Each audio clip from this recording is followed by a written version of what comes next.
In this video, I'm going to show you how to expand appearances so we can turn things like pathways and text into shapes. So first I'm going to use the pen tool and set up a pathway. And right now I have a very thick pathway, and I can change the properties about it so that it looks like an interesting sort of shape. I have this now like snake sort of thing. Now, something to note with a pathway is that the stroke follows the pathway, but it's not its own thing. It goes by a set rule. This is coming out 72 points outside of that at its widest part. And since I've asked the profile to taper at the ends in a specific way, it does so.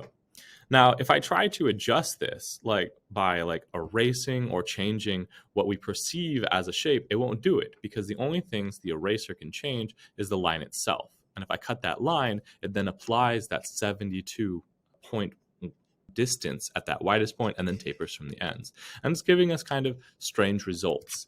So it's not ideal for shape making. So if I want to adjust this more, what I'll have to do is change this. So what I'm going to do is make sure that I have it selected.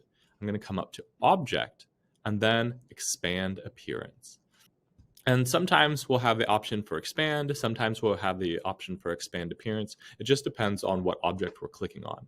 What expand is going to do is it's going to take it from a line, which this still kind of looks like it's just a line, and turn it into a shape. So we can see we have the anchors that I can adjust, as well as if I want to do any other things that I could do with a shape, like erase from it, I have that ability because we've expanded it into a shape. And it looks like it left over the original line that was a part of that. But that's okay. I'm going to ungroup it so it's no longer the line and that, and I'll just delete that old line. So now we just have this shape. This is very helpful if you accidentally use like the brush tool. I'm going to make that a little bit bigger, and you brush paint out something in your scene, and then you realize that you want to edit it. Notice, again, these are all different lines, and we can't edit them like we would shapes. So what I can do is I can grab all of them, come to Object and Expand Appearance, and now that these are now shapes, I can do things that I would normally with shapes, like erase or adjust the anchors, or use like the pathfinders or shape builder to combine them together. And I'm going to use the shape builder to combine each of these pieces together so that it's one solid shape. And then I can edit this more freely and erase, add some dots, whatever it is that I need to do to my overall shape. This can also be very helpful for text. If I lay down the type tool, and I'm going to make this a little bit larger so that we can see. There we go. And I think I'm going to set some standards. I'm going to make it a little bit thicker. I'm going to fill this with the color. We can see that it's pretty interesting. And while I could use the type tool and highlight individual letters and then come to the properties and play around with those so that I can, add maybe a rotation to an individual letter or change how high or low that is, it's kind of challenging playing with every individual one, especially if I know that I'm not going to go back into this and then retype it into something else.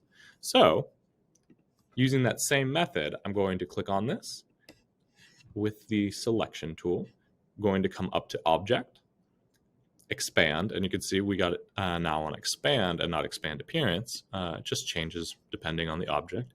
And we might get this pop-up window asking how do we want to make this. And I'm going to make it an object that has a fill and that has a fill. So we can see that it's now an object. I can't use the type tool to type back into this.